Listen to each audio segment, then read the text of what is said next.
There was a young boy named Marcus who lived in a small village at the edge of a great forest, and he spent most of his days helping his grandmother collect herbs and berries from the woodland paths that wound through the ancient trees like silver ribbons. Marcus had always been curious about the deeper parts of the forest where the villagers never dared to go, and his grandmother had warned him many times about the dangers that lurked in those shadowy places where sunlight rarely touched the ground. One morning, as the golden light of dawn spread across the village like warm honey, Marcus woke to find a strange silver feather lying on his windowsill, and when he picked it up, it seemed to glow with an inner light that made his heart beat faster with excitement and wonder.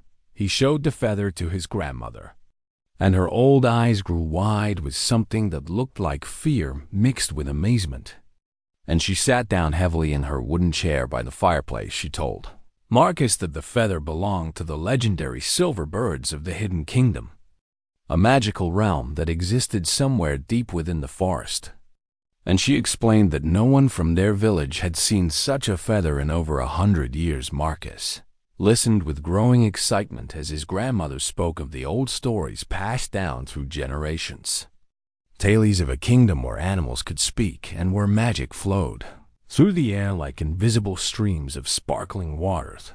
The Hidden Kingdom had once been connected to their village, she said, and the people of both places had lived in harmony and friendship, trading goods and sharing knowledge about the natural world and its many secrets. But something terrible had happened long ago, and the connection between the two worlds had been broken, and the path to the Hidden Kingdom had been lost in the mists of time and forgotten memories. Marcus asked his grandmother why the silver feather had appeared on his windowsill, and she shook her head slowly, a wrinkled face showing deep concern and uncertainty about what this sign might mean. She believed that the Hidden Kingdom was calling out for help, and that the feather was a message meant specifically for Marcus.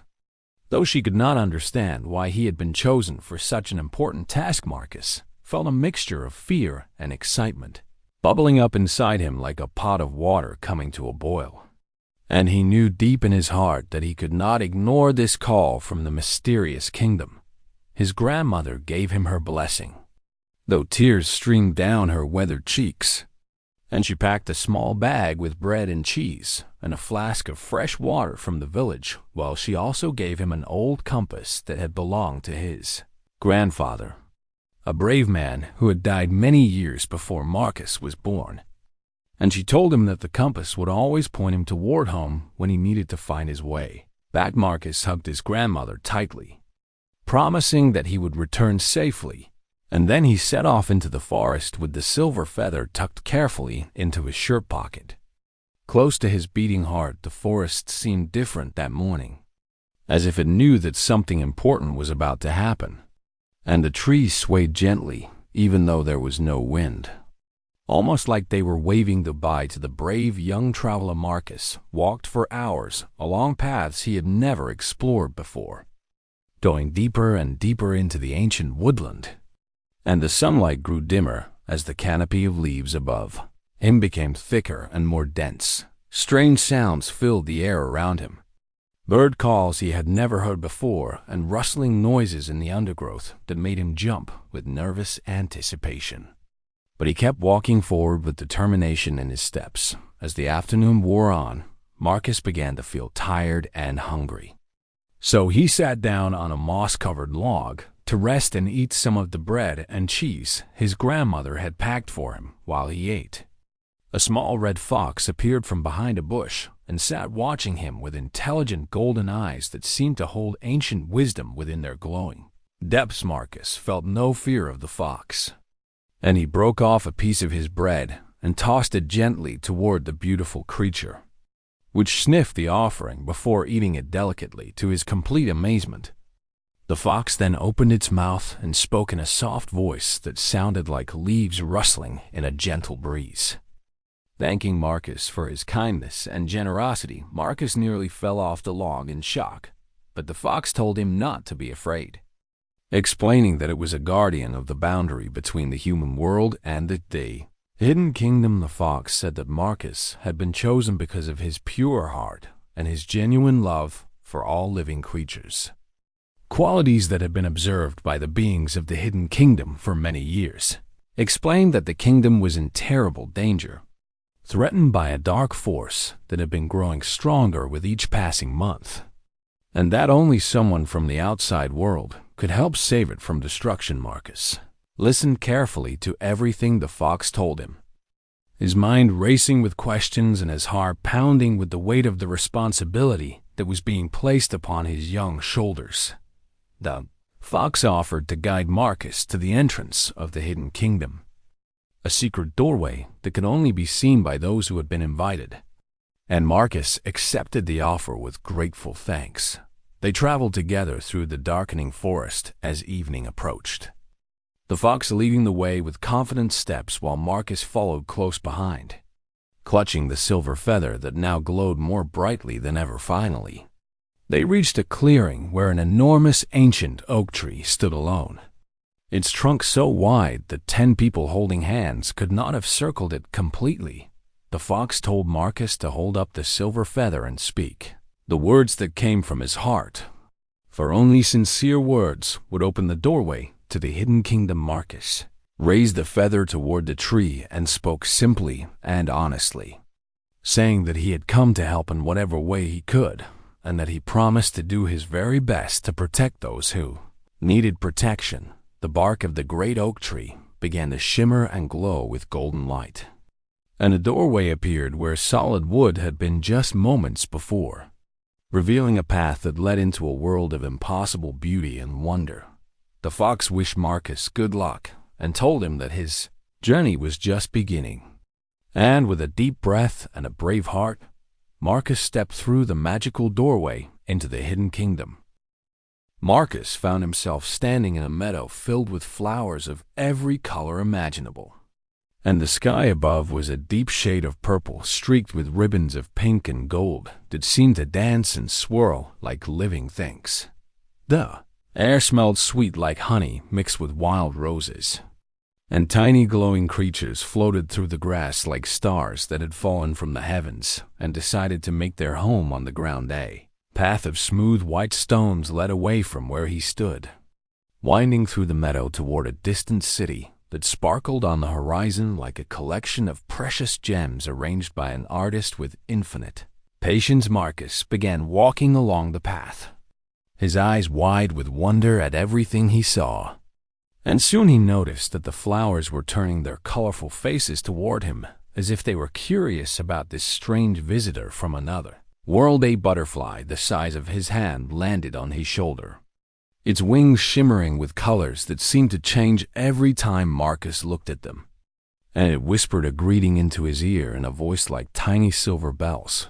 The butterfly told Marcus that news of his arrival had spread quickly through the kingdom, and that the queen of the Hidden Kingdom was waiting anxiously to meet the human boy who had answered their desperate call for help. Marcus asked the butterfly about the danger that threatened the kingdom, and the beautiful creature grew sad, its wings drooping slightly as it explained the terrible situation that had befallen their magical home. A sorcerer named Morvain had once been a trusted advisor to the queen, but his heart had been corrupted by jealousy and greed, and he had been banished from the kingdom many years ago for practicing dark magic. Now, Morvain had returned with an army of shadow creatures that he had created from the darkest corners of the world, and these monsters were slowly spreading across the land like a poisonous fog that killed everything it touched.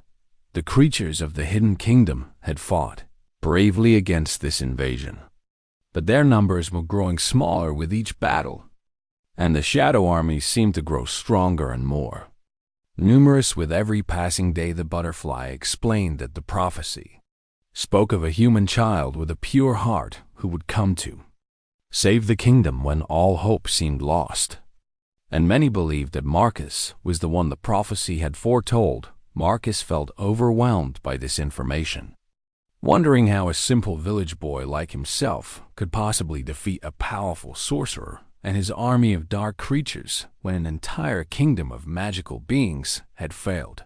But The butterfly told him not to lose hope, for the prophecy also spoke of a hidden power that lay dormant within the chosen one, a power that would awaken when it was needed most. They continued along the path, and Marcus noticed that the landscape was changing around them, with fewer flowers and more gray. Patches of withered grass that showed where the shadow creatures had. Past the butterfly pointed out the boundary line where the darkness was being held back by powerful magical barriers created by the kingdom's best wizards. But it warned that these barriers were weakening every day as they approached the sparkling city. Marcus could see that it was built from crystals of different colors, with towers that reached toward the purple sky like fingers trying to touch the swirling clouds. Guards in shining silver armor stood at the city gates, and they bowed respectfully when they saw Marcus approaching with the butterfly on his shoulder. For word of the prophesied human had reached every corner of the kingdom. The gates swung open silently, and Marcus walked into the most beautiful city he had ever seen, with streets paved in smooth stones that glowed softly and buildings that seemed to be grown rather than built. Creatures of every shape and size walked through the streets, some looking like the animals Marcus knew from his own world, but able to walk upright and wear clothing, while others were unlike anything he had ever imagined. A tall rabbit, wearing a blue coat and spectacles, hurried past, carrying a stack of books, while a family of mice in tiny hats and dresses crossed the street in front of Marcus, chattering excitedly about the visitor. Everyone stopped to look at Marcus with curious and hopeful eyes, and many of them whispered words of welcome and gratitude that he had come to help their beloved kingdom in its darkest hour. Butterfly guided Marcus through the winding streets, toward the crystal palace that stood at the heart of the city, its walls reflecting the purple sky in 1,000 different shades that took his breath away. At the palace doors, a tall figure waited to greet them, a silver stag with antlers that branched like the limbs of an ancient tree and eyes that held the wisdom of countless centuries.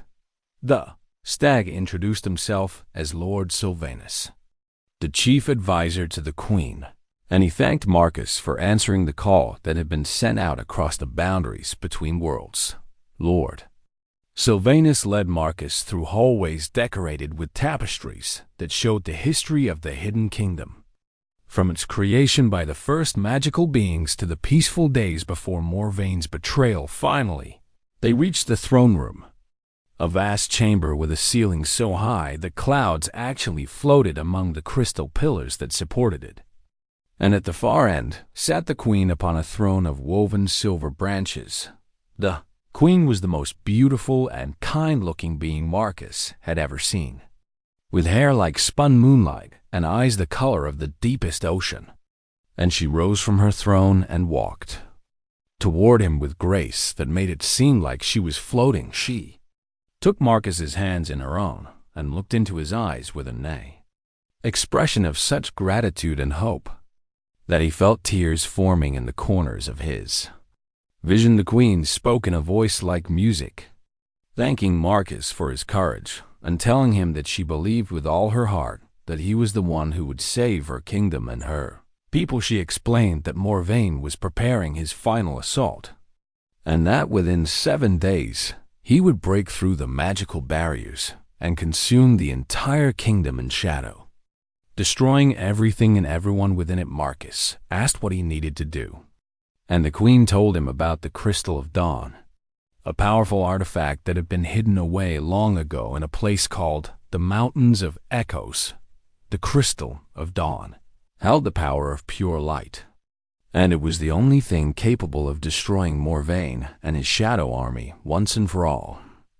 But the journey to find it would be dangerous beyond imagination. Marcus thought of his grandmother waiting for him back in the village, and he thought of all the kind and wonderful creatures he had met in the hidden kingdom who would be destroyed if Morvaine succeeded, with determination filling his heart.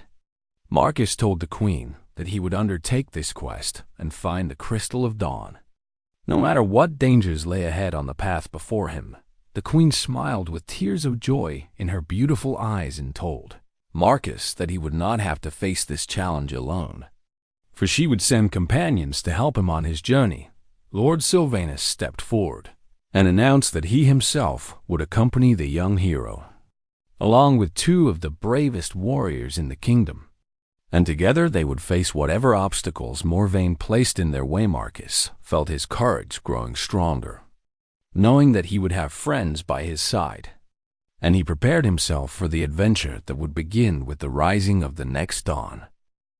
The next morning arrived with soft golden light filtering through the crystal windows of the room where Marcus had slept, and he woke feeling more rested than he had in a very long time. Despite the weight of his mission, a gentle knock came at his door, and when he opened it, he found a small hedgehog dressed in green.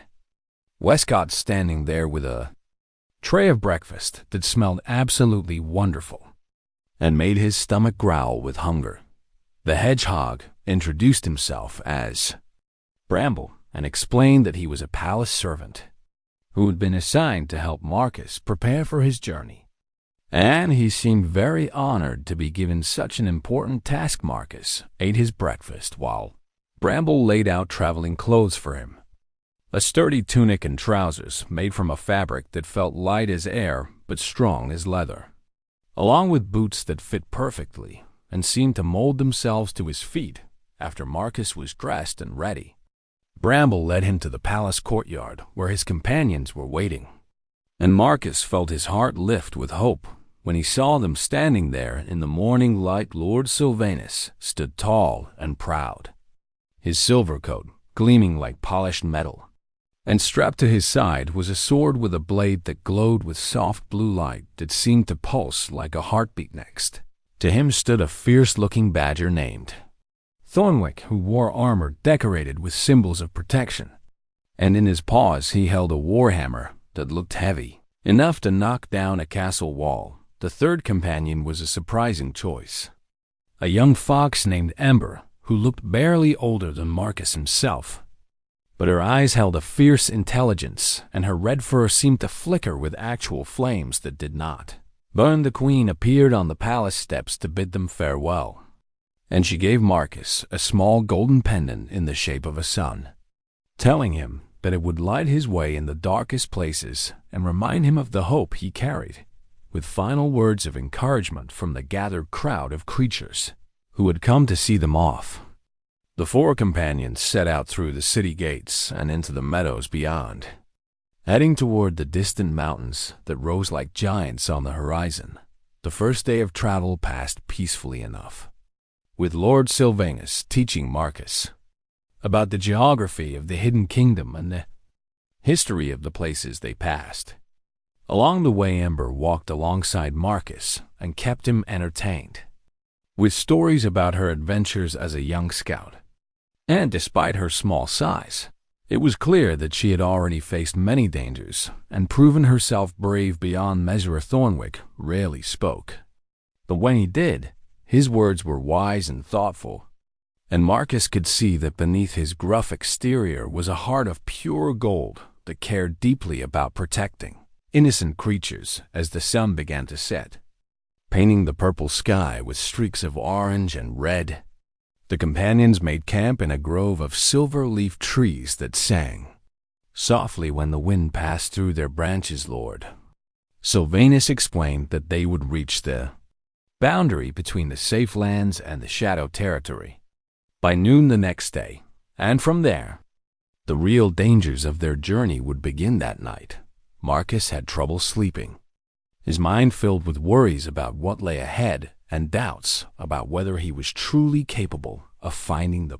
Crystal of Dawn and saving the kingdom. Ember noticed his restlessness and came to sit beside him, her flame-like fur providing gentle warmth in the cool night air. And she told him something that helped ease his troubled thoughts. She said that courage was not about being unafraid, but about choosing to move forward, even when fear made every step feel impossible, and that Marcus had already shown more courage than he realized by crossing into the hidden kingdom. Marcus thanked her for her kind words, and eventually He fell into a deep sleep filled with dreams of light pushing back darkness and voices calling his name with hope and encouragement. The second day brought them to the edge of the safe territory, where the colorful meadows gave way a gray wasteland that stretched toward the mountains of echoes like a sea of ash and despair. Magical barrier shimmered in the air before them, a wall of pale blue light that held back the shadow energy that swirled and churned on the other side like an angry storm. Waiting to break free, Lord Sylvanus used his magic to create a temporary opening in the barrier, and the companions stepped through quickly before it sealed shut behind them, leaving them surrounded by the dark territory. The difference was immediate and unsettling, as the air felt thick and cold and carried whispers that seemed to come from nowhere and everywhere at once, speaking words of doubt and fear that tried to worm their way into their minds. Thornwick growled and gripped his hammer tighter, telling the others to ignore the whispers because they were tricks created by Morvain to weaken the resolve of anyone who dared to cross his domain. They walked in close formation through the gray landscape, passing twisted trees that looked like they were screaming and pools of black water that reflected no light and seemed to have no bottom. Suddenly, Ember froze and raised her paw in warning, her ears turning toward a sound that the others could not yet hear. And moments later, shapes began to emerge from the shadows around them. The shadow creatures were horrifying to behold. Beings made entirely of darkness with glowing red eyes and claws that looked sharp enough to tear through stone. And they moved with unnatural speed as they surrounded the companions. Lord Sylvanus drew his glowing sword and shouted for the others to form a defensive circle, and the battle began with a fury that Marcus had never experienced or imagined in his worst nightmare. Thornwick swung his hammer in mighty arcs that sent shadow creatures flying in all directions, each impact creating explosions of light that seemed to wound the dark beings deeply. Ember darted through the chaos like a streak of fire, her flames burning any shadow creature that came too close and leaving trails of light that pushed back the surrounding darkness. Lord Sylvanus fought with the grace and skill of a warrior who had seen countless battles, his sword cutting through the shadow creatures as if they were made of smoke. Marcus stood in the center of the circle, feeling helpless without any weapons or magic of his own, until he remembered the golden pendant the queen had given him and clutched it tightly in his hand. Pendant began to glow with intense golden light that spread outward in a wave, and every shadow creature it touched screamed in agony before dissolving into nothing but wisps of black smoke. The remaining creatures fled in terror from the unexpected power, disappearing into the gray landscape and leaving the companions standing victorious but exhausted in the aftermath of the battle. Ember looked at Marcus with amazement in her bright eyes and said that he truly was the one spoken of in the prophecy, for the pendant's light would not have responded so powerfully for anyone else. Marcus stared at the pendant, which had returned to its normal appearance, and wondered what other powers might be hiding inside him, waiting to be awakened when he needed them most. Lord Sylvanus allowed only a short rest before urging them forward, for the battle would certainly have alerted Morvain to their presence, and they needed to reach the mountains before the sorcerer could send more dangerous forces against them. The companions pressed onward through the Shadowlands, their spirits lifted by their victory, but their hearts still heavy with the knowledge that far greater challenges awaited them in the Mountains of Echoes, where the Crystal of Dawn was hidden. The Mountains of Echoes loomed before them like ancient guardians made of stone and shadow, their peaks disappearing into swirling gray clouds that rumbled with distant thunder that never seemed to stop. Lord Sylvanus pointed toward a narrow path that zigzagged up the mountainside, explaining that this was the only way to reach the cavern where the Crystal of Dawn had been hidden centuries ago by the great wizards of old. The climb was treacherous, with loose rocks that crumbled beneath their feet and winds that howled through the passes like hungry wolves trying to tear them from the cliff face and send them tumbling into the darkness below. Marcus struggled with the difficult terrain, his legs burning with exhaustion. But Thornwick stayed close behind him and offered encouragement with every step, telling him that they were making good progress. Strange sounds echoed off the mountain walls, voices that called out names and repeated words from conversations that had happened long ago.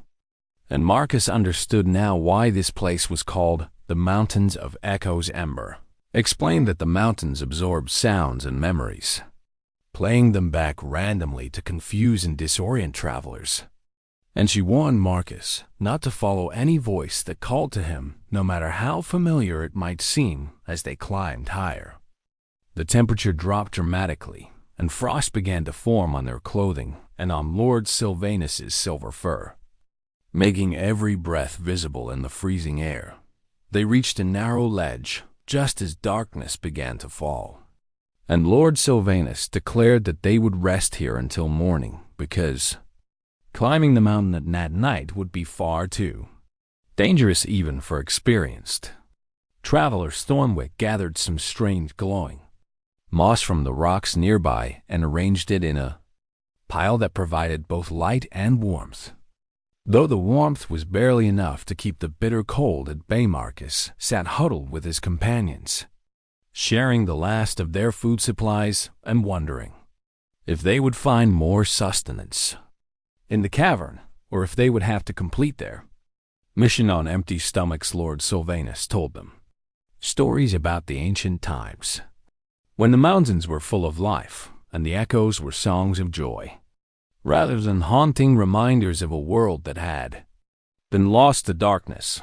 He spoke of the wizard who had created the Crystal of Dawn, a being of immense power and wisdom who had sacrificed his own life, forced to forge the artifact that could defeat any darkness, no matter how powerful. The wizard had known that someday a great evil would threaten the hidden kingdom, and he had prepared this weapon so that future generations would have hope even in their darkest hour. Marcus asked why no one from the kingdom had retrieved the crystal before now, and Lord Sylvanus explained that powerful enchantments protected it, allowing only someone with a pure heart and true purpose to claim it. Many had tried over the centuries, including some of the bravest and most noble warriors the kingdom had ever known. But all had failed the test that guarded the crystal and returned empty-handed. This information made Marcus even more nervous, wondering what kind of tests awaited him and whether a simple village boy could succeed where great heroes had failed before. Ember curled up beside him and assured him that the crystal had been waiting specifically for him, and that he would succeed because his heart was true and his intentions were pure. The night passed slowly, filled with strange echoes that sometimes sounded like his grandmother calling his name.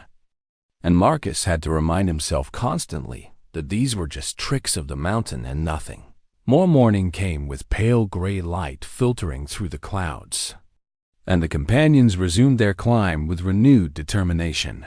Despite their hunger and the cold that had seeped into their bones after several more hours of difficult climbing, they finally reached the entrance to the cavern, a dark opening in the rock face decorated with ancient symbols that glowed faintly with residual magic. Lord Sylvanus examined the symbols and translated them for the others, reading words that spoke of trials and sacrifice and the light that dwells within all living hearts. He turned to Marcus with a solemn expression and explained that from this point forward, Marcus would have to continue alone, for the cavern's magic would not allow anyone else to enter. Marcus felt a moment of panic at the thought of facing the trials without his companions by his side. But he steadied himself with deep breaths and remembered why he had come this far. Thornwick placed a heavy paw on Marcus's shoulder and told him that they would be waiting right here when he returned with the crystal, and that he believed in Marcus. With all his heart, Ember's eyes glistened with emotion as she wished him luck and reminded him that the light he carried inside was stronger than any darkness he might encounter in the depths of the cavern. Lord Sylvanus bowed his magnificent head and said that it had been an honor to travel with Marcus, and that he knew the young human would not fail because destiny had chosen him for this moment. With final farewells to his friends, Marcus turned and walked through the cavern entrance, leaving the gray daylight behind and entering a darkness so complete that he could not see his own hand in front of his face. The golden pendant around his neck began to glow softly, providing just enough light to see the path ahead, and Marcus walked forward with careful steps into the unknown depths. The cavern twisted and turned, sometimes narrowing so much that Marcus had to squeeze through sideways, and other times opening into vast chambers where his footsteps echoed like thunder. Finally, he entered a round chamber where 3 doorways stood before him, each marked with a different symbol, and a voice spoke from nowhere, telling him that he must choose his path wisely. The first doorway was marked with a sword, representing the path of strength and courage, and through it Marcus could see a corridor filled with fearsome obstacles and dangerous traps. The second doorway was marked with a book, representing the path of knowledge and wisdom, and through it Marcus could see a corridor lined with puzzles and riddles that would test his mind, the bestie's mind. Third doorway was marked with a heart, representing the path of compassion and love, and through it Marcus could see nothing but soft golden light that seemed to pulse like a heartbeat. Marcus thought carefully about which path to choose, remembering everything his grandmother had taught him about what truly mattered in life and what kind of person he wanted to be. He had never been the strongest or the smartest boy in his village, but his grandmother had always told him that his greatest gift was his kind heart and his ability to care for others. With this thought guiding him, Marcus stepped through the third doorway marked with the heart, and the golden light surrounded him like a warm embrace from someone who loved him very much. The light seemed to look into his soul, searching for any trace of selfishness or cruelty, and finding only a genuine desire to help others and protect those who could not protect themselves.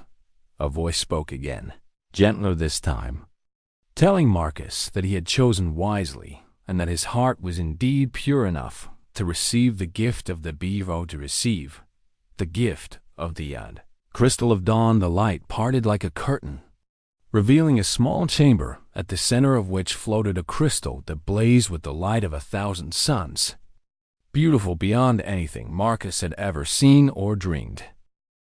Marcus approached the crystal of dawn with trembling hands, feeling the warmth of its light washing over him like sunshine after a long cold winter. And when his fingers touched its smooth surface, power surged through his entire body. The crystal seemed to recognize him as its rightful bearer, shrinking from the size of his head to a small glowing gem that fit perfectly in the palm of his hand. And Marcus tucked it safely into his pocket beside the silver feather that had started his journey. He retraced his steps through the winding cavern passages, the golden pendant lighting his way, and emerged from the darkness to find his 3 companions waiting exactly where he had left them. Their faces lit up with joy and relief when they saw him. An Ember ran forward to throw her arms around him in a fierce hug while tears of happiness streamed down her furry cheeks. Lord Sylvanus asked if Marcus had succeeded, and when the young boy pulled the crystal of dawn from his pocket and showed them its brilliant light, even the dignified stag could not contain his emotion. Thornwick let out a tremendous cheer that echoed across the mountains, declaring that this was the greatest day in the history of the Hidden Kingdom and that Marcus would be remembered as a hero forever. But their celebration was cut short by a terrible sound, a dark laugh that seemed to come from everywhere at once and made the very stones of the mountain tremble with fear. A figure materialized from the shadows before them, tall and terrible, with eyes that burned like red coals and a cloak that seemed to be made of living darkness that writhed and twisted around his thin frame. Ravane had found them, and he stood blocking the path down the mountain with an army of shadow creatures spread out behind him like a sea of nightmares. Given physical form, the sorcerer's voice dripped with contempt as he told them that their quest had been foolish from the start, and that no crystal could save them from the power he had gathered over centuries of darkness. Lord Sylvanus drew his sword and stepped forward to protect Marcus, telling the others to run while he held off the enemy. But Marcus knew that running would only delay the inevitable destruction instead. Marcus walked past Lord Sylvanus and stood facing Morvain directly, holding the Crystal of Dawn up before him and feeling its power. Responding to his courage and determination, Morv laughed again and raised his hands, sending a blast of dark energy toward Marcus that should have destroyed him instantly. But the crystal absorbed the attack and grew even brighter in response. The sorcerer's laughter died in his throat, replaced by a look of shock and fear that he quickly tried to hide behind a mask of anger and contempt. He unleashed attack after attack, each one more powerful than the last. But the Crystal of Dawn absorbed them all and channeled their energy into its own. Growing light, Marcus felt the crystal's power flowing through him, and he understood suddenly what he needed to do. Not to attack Morvain with hatred, but to reach out with compassion and love. He thought about all the creatures in the Hidden Kingdom who just wanted to live in peace. And he thought about his grandmother waiting for him back in the village. And he thought about the goodness that existed in all living hearts. The Crystal of Dawn blazed with light, so intense that it was like a second sun had appeared on the mountainside. And this light was not harsh or burning, but warm and healing and full of hope. The shadow creatures began to dissolve the moment the light touched them, screaming as they melted away into nothing. And Morvain himself fell to his knees as the darkness that had corrupted his heart began to burn away for a moment. Marcus saw what Morvain had once been before jealousy and greed had twisted him into a monster.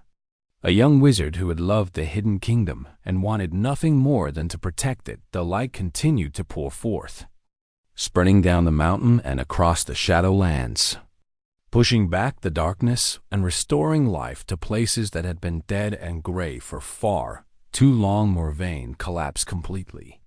The dark magic that had sustained him for so long finally defeated, and when the light faded, there was nothing left of him but a pile of black ash that blew away in the mountain wind. Lord Sylvanus, Ember, and Thornwick stared in amazement at what Marcus had accomplished. And then they rushed forward to embrace him and celebrate the victory that had saved their entire world. The journey back to the Crystal City was like a triumphant parade, as word of Morvain's defeat spread ahead of them, and creatures came from all across the kingdom to cheer for the young human hero. The Queen met them at the city gates with tears of joy streaming down her beautiful face, and she embraced Marcus like he was her own child and thanked him for saving everything she loved. A great celebration was held that lasted for 7 days and 7 nights, with feasting and dancing and music that filled the air with joy and laughter that had been missing for far too long. Marcus was offered any reward he desired, from treasure beyond imagining to a permanent home in the most beautiful part of the kingdom. But he asked for only one thing. He wanted to go home to his grandmother, who he knew must be worried about him after so many days away. And he wanted to tell her about all the wonderful things he had seen and done. Queen understood completely and promised that a doorway between the Hidden Kingdom and Marcus's village would remain open forever, so that he could visit his new friends whenever he wished. She gave him one final gift, a ring made of crystal that would allow him to speak with the creatures of the Hidden Kingdom no matter where he was, so that he would never truly be alone. With tearful goodbyes to Lord Sylvanus, Ember, Thornwick, and all the other friends he had made, Marcus stepped through the magical doorway in the great oak tree and found himself back in the forest near his village. He ran home as fast as his legs could carry him and burst through the door to find his grandmother sitting by the fireplace, and her face transformed from worry to overwhelming joy when she saw her. beloved grandson Marcus told her everything about his adventure, about the talking animals and the Crystal City and the battle against Morvain. And his grandmother listened with wonder in her eyes. She told him how proud she was of the brave young man he had become. And she held him close and thanked the stars for bringing him home safely in the years that followed. Marcus often visited the Hidden Kingdom, watching it heal and flourish as the darkness faded into distant memory. And he remained friends with all the wonderful creatures he had met. He grew up to become a wise and kind man who helped both his village and the Hidden Kingdom whenever they needed him. And stories of his courage were told for generations in both worlds, and whenever Marcus looked at the silver feather, he still kept close to his heart. He remembered that amazing day when a simple village boy had answered a call for help and discovered that even the most ordinary person could become a hero when they chose to act with courage and compassion and love.